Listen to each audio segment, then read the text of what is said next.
اسلام کی تعلیم بڑی متوازن ہے. ایک طرف سوال کی مذمت ہے، مت اپنا دستے سوال دراز کرو کسی کے سامنے. جو شخص ہاتھ پھیلاتا ہے مانگنے کے لیے وہ اپنی عزت نفس کو ہتھیلی پر رکھ کر آپ کے سامنے پیش کر رہا ہے، اور آپ ٹھوکر مار دیتے ہیں اس کی عزت نفس. مانگو اللہ سے، اللہ کسی کے دل میں ڈالے تمہاری ضرورت پوری کر سکتا ہے، بغیر اس کے کہ تم کسی کے سامنے دستے سوال دراز کرو.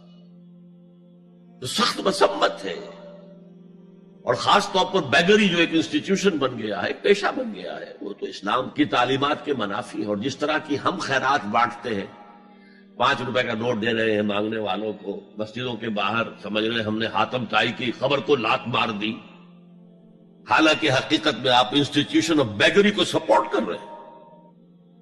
کسی ایک کو لے لو، آؤ چلو مجھے اپنا گھر دکھاؤ، مجھے بتاؤ تم واقعی اس قابل ہو یا نہیں ہو، اور پھر اس کی مدد کریں، لمسم کریں. پھر وہ 5 روپے نہیں ایسی دیں کہ وہ کچھ اپنے پاؤں پر کھڑا ہو سکے. میں نے 1 روپیہ نہیں کہا کہ 1 روپیہ تو اب کوئی شے نہیں رہی، لیکن یہ کہ 5 روپے کا نوٹ بھی آپ نے تقسیم کرنے شروع کر دیے، یہ کیا ہے؟ وَالسَّائِلِينَ وَفِي الرِّقَابِ. لیکن دوسری طرف سائل کو جھڑکنا نہیں ہے. اما السائل فلا تنہر، جھڑکو نہیں. اچھا بھائی نہیں، معاف کرو، میرے پاس اس وقت آپ کی مدد کے لیے کچھ نہیں ہے، میں کچھ نہیں کر سکتا. تو ان دونوں کے درمیان اصل میں معاملہ ہونا چاہیے. بلکہ یہاں تک بھی فرمایا سائل کو ضرور دو، چاہے وہ گھوڑے پر سوار ہو کر تمہارے دروازے پہ آیا. کیا پتا اس کی واقعی الجھن کیا ہے. تو سوال کی مذمت اور سائل کو جھڑکنے کی ممانعت. حتی الامکان خالی ہاتھ نہ لوٹاؤ. اس نے اپنی عزت نفس اپنی ہتھیلی پر رکھ کر تمہاری سامنے پیش کر دیا، اسے ٹھوکر نہ مارو. لیکن جیسا کہ میں نے عرض کیا، یہ انسٹیٹیوشن آف بیگری جو ہے یہ ایک علیحدہ شے ہے، بالکل اس کا اس سے کوئی تعلق نہ سمجھیے. وفی الرقاب، رقاب جمع ہے رقبہ، گردن. فک رقبۃ او اطعام فی یوم ذی مسغبۃ یتیما ذا مقربۃ او مسکینا ذا متربہ. فک رقبۃ، کسی کی گردن چھڑا دینا. اس وقت سب سے بڑی ایپلیکیشن اس کی تھی غلاموں کو، کنیزوں کو اپنے پیسے سے خرید کر آزاد کر دینا. بہت بڑی نیکی، بہت بڑی نیکی. اور حضرت ابو بکر رضی اللہ تعالی عنہ کے دفتر فضائل میں سب سے اونچا کام یہ ہے کہ جن غلاموں کو، جن کنیزوں کو ستایا جا رہا تھا، دیئر اونرز، دیئر ماسٹرز، ان کے آقا کو حق حاصل تھا، جو چاہے کریں ان کے ساتھ. قتل کرنے کوئی پوچھنے والا نہیں ہے. میں پہلے بھی عرض کر چکا ہوں، میری ملکیت ہے، جیسے میری بکری میری ملکیت ہے، میں نے اس کو ذبح کیا، گوشت کھا لیا، تم کون ہوتے ہو پوچھنے والے؟ میرا غلام تھا، میں نے قتل کر دیا، تم کون ہو پوچھنے والے؟ ان کو حضرت ابو بکر نے خرید کر آزاد کیا اور منہ مانگے دام دیے. حضرت بلال کے لیے امیہ ابن خلف نے اتنی بڑی رقم مانگی، حضرت ابو بکر نے کہا ٹھیک ہے لو. باپ نے کہا بھی ابو قحافہ نے، ابو بکر کو کوئی غلام خریدنا ہی تھا تو کوئی طاقتور آدمی جو کام آ سکے کہیں، اس کو خریدنا چاہیے. انہیں کیا پتا ابو بکر کس لیے خرید رہا اور کس کے لیے خرید رہا. آج کے دور میں اس کی اپلیکیشن ہوگی. کوئی شخص جو ہے اگر قرض میں اس طرح جکڑا جائے کہ لاکھ ہاتھ پاؤں مارے نکل نہیں سکتا، اس کو کوئی لمپ سم مدد دے کر اس قابل کیا جائے کہ وہ پھر اپنے پاؤں پر کھڑا ہو جائے. یہ نہیں کہ اسے آپ ہر مہینے کچھ رقم دیتے رہے مینٹیننس کے لیے، نہیں. اس سے تو وہ اسی پوزیشن میں رہے گا. یہ بعض مائنورٹی کمیونٹیز کے اندر یہ معاملہ موجود ہے.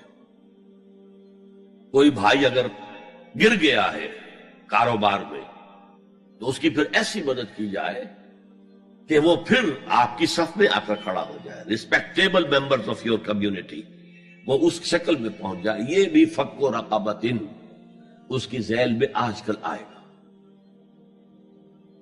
اب اس کے بعد آیا وَأَقَامَ الصَّلَاةَ وَآتَى الزَّكَاةَ. یہ دو کیا ہیں؟ یہ عبادات کی شکل میں دو ستون ہیں جو ان دو چیزوں کو سپورٹ کرتے ہیں جو اب تک بیان ہوئی ہیں.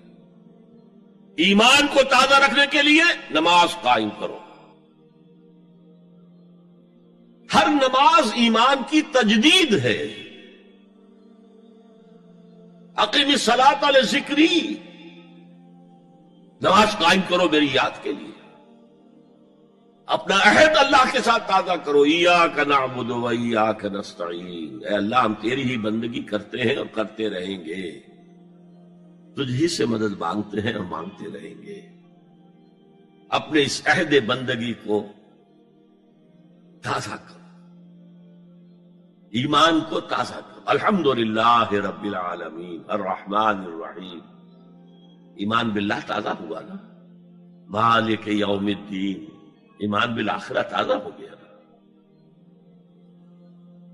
یہ ہے ایمان کو قائم رکھنے کے لیے، نیکی کی اس روح کو برقرار رکھنے کے لیے اللہ تعالی کی طرف سے یہ ستون ہے. الصلاۃ عماد الدین، دین کا ستون ہے یہ نماز. اس بحث میں اس کا مقصد کیا ہے وہ میں نے بیان کر دیا. بعد میں کیوں آ رہا ہے؟ یعنی کہ اصل شے ہے ایمان، اور ایمان کو سپورٹ کرنے والا ستون ہے نماز. عملی نیکی میں اصل شے ہے ہمدردی، ہمدردی میں مال خرچ کرنا، اور اس کے لیے ستون ہے زکوٰۃ. کم سے کم یہ 2.5% تو نکالو. بوتل کا کارک تو کھل جائے، پھر اور بھی دو، اور بھی دو، اور بھی دو. یہ تو obligatory ہے، یہ تو فرض ہے، یہ تو لازم ہے. لیکن مقصد کیا ہے؟ اس کو جو سمجھ لیا بس یہی زکوٰۃ ہی ہمارے ذمے میں ہے، وہ بڑے مغالطے میں. حضور نے فرمایا صلی اللہ علیہ وسلم ان فی المال حقا سوى الزکوٰۃ. اے مسلمانوں یہ نہ سمجھنا کہ بس زکوٰۃ ادا کر دی تو تمہارے مال کا سارا حق ادا ہو گیا. ان فی المال حقا سوى الزکوٰۃ، تمہارے اموال میں حق ہے اللہ کا زکوٰۃ کے علاوہ بھی. اور پھر آپ نے یہ آیت پڑھی وَآتَى الْمَالَ عَلَىٰ حُبِّهِ ذَوِي الْقُرْبَىٰ وَالْيَتَامَىٰ وَالْمَسَاكِينَ وَابْنَ السَّبِيلِ وَالسَّائِلِينَ وَفِي الرِّقَابِ وَأَقَامَ الصَّلَاةَ وَآتَى الزَّكَاةَ. یہاں آتا الزکوٰۃ تو ہے ہی ہے، اس سے پہلے جو آ رہا ہے یہ سرپلس ہے، اس سے آگے کی بات ہے، یہ ایڈیشنل ہے. اسی لیے جب انفقوا انفقوا انفقوا انفقوا انفقوا کی جو تکرار ہوتی ہے قرآن مجید میں،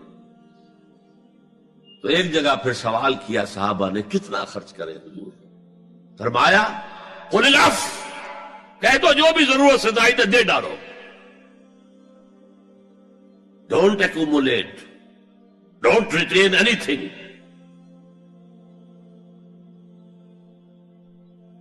ایک بات آپ سے کہوں، آپ کچھ چونک جائیں گے. حضور نے کبھی زکوٰۃ دی؟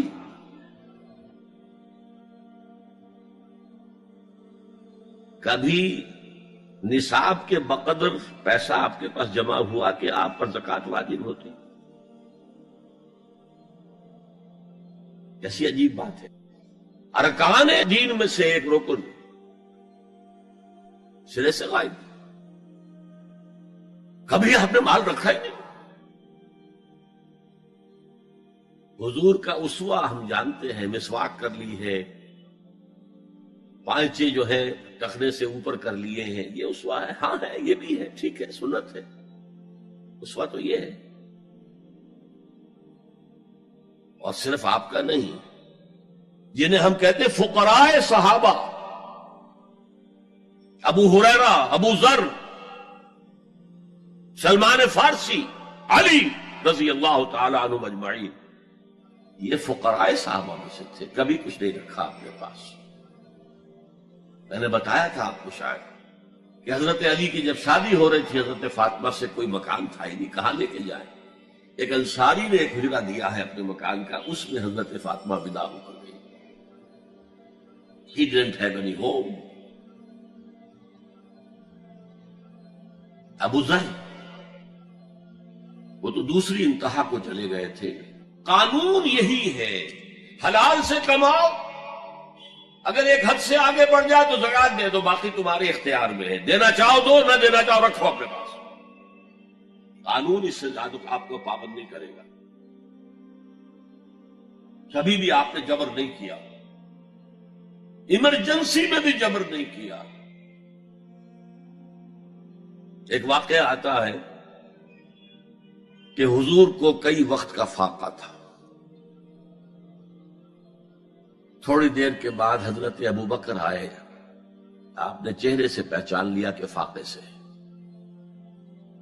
پھر حضرت عمر آئے، پہچان لیا کہ فاقے سے. شاید حضور خود اپنے لیے نہ اٹھتے نہ جاتے، اپنے دونوں ساتھیوں کو لے کر ایک انصاری کے باغ میں پہنچ گئے. انصاری کی عید ہو گئی،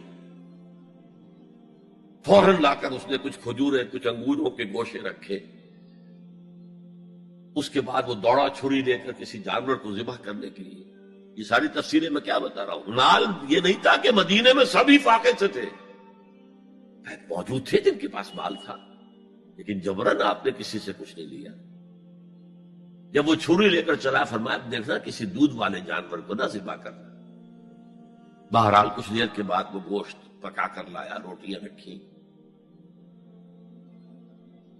اس کے بعد حضور نے ایک روٹی پر چند بوٹیاں رکھ کر کہا یہ عائشہ کو دے آؤ، اسے بھی کئی وقت کا فاقہ ہے.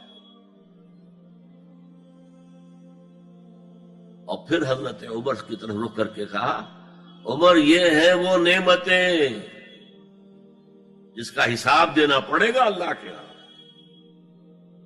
وَأَمَّا بِنِعْمَةِ رَبِّكَ فَحَدِّثْ، اور یہ جو فرمایا گیا الہاکم التکاثر میں نعمتوں کا حساب لیا جائے. وَلَا تُسْأَلُنَّ يَوْمَئِذٍ عَنِ النَّعِيمِ، فرمایا یہ نعمتیں ہیں. یہ ہے اصل میں انفاق کا معاملہ. آپ کے اس پر چھوڑ دیا گیا ہے. جتنا بھی آپ میں جذبہ ہے، جتنا بھی آخرت کا یقین ہے، اتنا ہی آپ پسند کریں گے کہ آخرت کے بینک میں جمع کرائیں، یہاں کے بینکوں میں کیوں جمع کرائیں. یہاں کتنا دے دیں گے آپ کو؟ 10%، 20%. وہاں 700% ملتا ہے. 700% نہیں، 7,000، 700 گنا. Why to keep it in these banks؟ حضرت مسیح کا جو پہاڑی کا واس بہت مشہور ہے، سرمن آف دا ماؤنٹ، بڑے پیارے الفاظ ہیں. میں آپ سے اپنا تاثر عرض کیے بغیر نہیں رہ سکتا. جہاں تک مواعظ کا تعلق ہے، جو حضرت مسیح کے مواعظ آئے ہیں ان سے اونچے واعظ کوئی ممکن نہیں. اسی میں یہ جملہ بھی ہے، دیکھو اپنا مال زمین پر جمع نہ کرو. جہاں چوری بھی ہوتی ہے ڈاکہ بھی پڑتا ہے، کیڑا بھی خراب کرتا ہے. آسمان پر جمع کرو جہاں نہ چوری کا اندیشہ، نہ ڈاکے کا خوف، نہ کیڑا خراب کر سکے. اس لیے کہ میں تم سے سچ کہتا ہوں کہ جہاں تمہارا مال ہوگا وہیں تمہارا دل ہوگا. مال یہاں ہوگا تو دل اٹکا ہوا ہوگا، اور فرشتے اس طرح گھسیٹ کر کھینچیں گے آپ کی جان کو جیسے کہ سیخ پر سے کباب کھینچا جاتا ہے. اور اگر دل وہاں لگا ہوا ہے جس کے لاکھوں کروڑوں ڈالر سوئس بینکس میں جمع ہیں، اسے کہا جائے نکل جاؤ پاکستان سے، اسے کوئی تکلیف ہوگی؟ نکل جاؤ فلاں ملک سے، ملک بدل کرتے تو کیا تکلیف؟ میرے بینک کے اندر پیسے ہیں. البتہ جس کا باہر کچھ نہ ہو اسے اگر یہ دی جائے سزا تو اس کی تو جان پر بن جائے گی.